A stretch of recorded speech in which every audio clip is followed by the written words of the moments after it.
Hey, I'm Void, and welcome to my first video. The ISO FlexScan S2133 monitor. I've had this monitor for a little while now and I like it quite a bit, but I didn't see any reviews out there on YouTube before buying this monitor, so I thought, well, why not make a video on it? In this video, I'll explain the specs, show the pros and cons, show off the inputs in the back, and show off gameplay footage. And also, it goes without saying that I'm not being paid by ISO to advertise this monitor. This is an empty YouTube channel, so that kind of speaks for itself. And side note, I'm still very new to recording video and audio, and this is the second video I've edited in my entire life, so excuse any sort of wonkiness or mistakes. Alright, let's get started. Alright, here are the specs. This monitor measures at 21.3 inches. It is an IPS LCD panel with LED backlighting, 1600 by 1200 resolution, with an aspect ratio of 4:3, a 60 Hz refresh rate, and a response time of 6 milliseconds gray to gray. And I'll bring up input lag in just a bit. Moving on to the back of the monitor now, we have the inputs. You get one display port in HDCP 1.3, which is great for connecting a modern graphics card now and in the far future. A DVI-D input in HDCP 1.4, which is what I'm using. And a D-Sub Mini 15 input if you happen to have an older card that's compatible.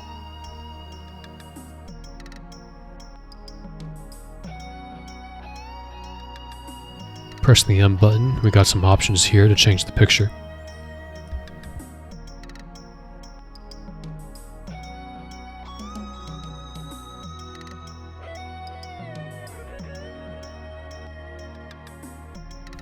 And here are some more menu options.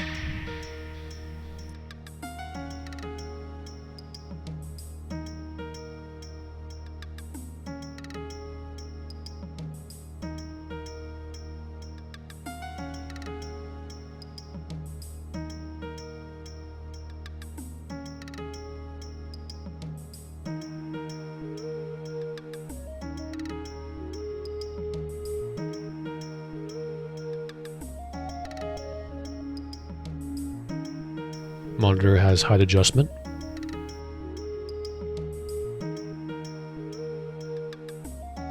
And you can turn it.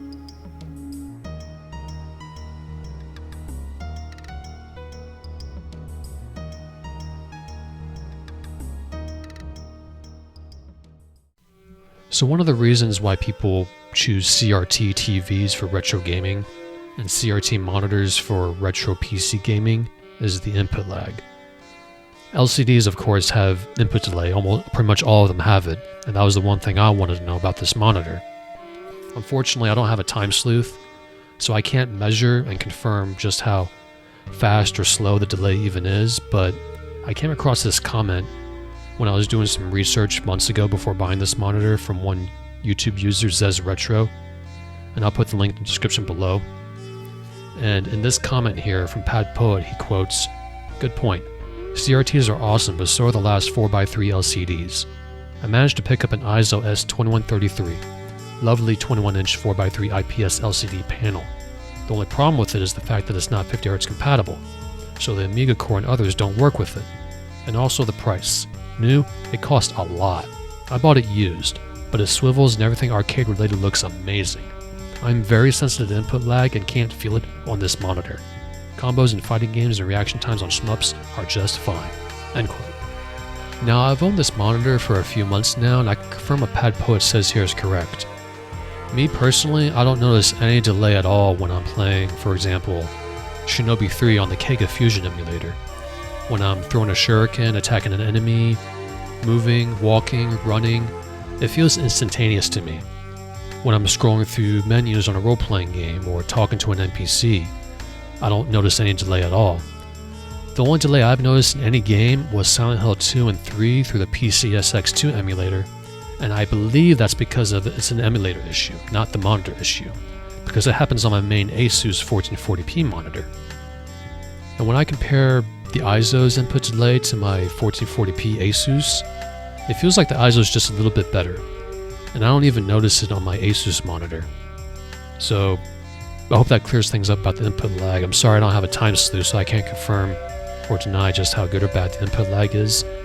I'll just say personally, I don't notice it at all, and I doubt you would notice it either. I know what you're probably thinking, like, Void, why did you buy a monitor like this? Why didn't you just get a widescreen monitor? Or even better, why didn't you get a CRT monitor? And the reason for that is that I had a second computer in the other room sort of collecting dust, and I had this idea that I was going to rig it up to play old retro games on the TV. But since I'm gaming on 4.3 games, old retro computer games like games from GOG, DOSBox games, emulators, I had this idea, well, why not just try to get a 4x3 monitor from the old days, like back in the mid-late 2000s. So I did some research, and it seems that all these people, they want the Dell 2007 FP monitor. But digging through old forums, I was seeing that the input delay is not the greatest. Those old model LCDs, when they released in the 2000s, when we moved away from CRTs, the input delay was not the greatest. It's pretty bad. It's not like the monitors we have today where you barely notice it, or notice it at all. So instead of that, and the other issue with the Dell 2007 FP is that I believe it only goes up to DVI-D inputs. There's no display port, so if you're wanting to connect to VGA or DVI-D, you're going to need an adapter to connect to that monitor. So I tried searching for a way to find a modern monitor that are still being made today, and honestly, ISO's the only one. It's a shame it's so expensive because that's probably going to be a deal breaker for a lot of people. Especially for a niche use like this. Most people, especially me for a while, well, I'm just going to get a widescreen monitor and deal with the black borders. But I figure, what the hell, I'll just buy it, return it if I don't like it. But playing on the monitor, it feels pretty nostalgic when you go back. If you grew up in the 2000s playing computer games, it feels really nostalgic playing all these games on a 4x3 display. Alrighty then, time for the pros and cons. One of the pros to this monitor is that it's an IPS monitor, so the colors look great. They look wonderful, they pop out, they stand out. Old retro games look great on it, or any game for that matter. And it being an IPS display, that has great viewing angles. The other pros is there are no dead pixels that I've noticed, and I really looked for them. And there is no to minimal backlight bleeding. And from what I understand, ISO guarantees no dead pixels for their monitors, and it comes with a 5-year warranty, which is awesome. Okay, time for cons, and you probably guess what one of the cons is going to be. One of the cons is the price, and it's a big one. Brand new, before taxes, this monitor will run you at least $1,100. Yeah, that's probably going to be a deal breaker for a lot of people. That's a lot of money.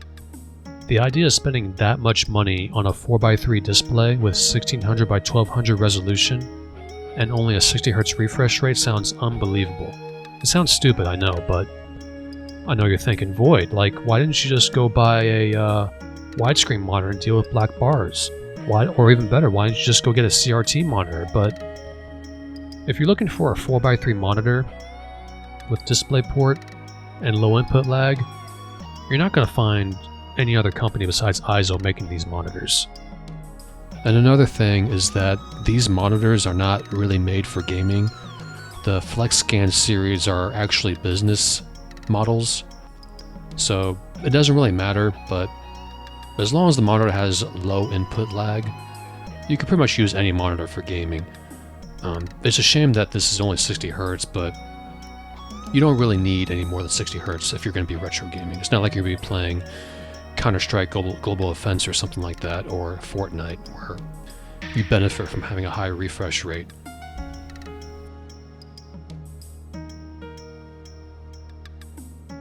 I forgot to mention that the phone I took footage with doesn't really do the picture justice. It looks much better in person. I hope this review helped the few people out there who come across this video. I didn't see a review of this monitor on YouTube, so hopefully this shed at least a little light. Thanks for watching. This is a new channel, so I hope you liked the video, and maybe I'll see you in the next one.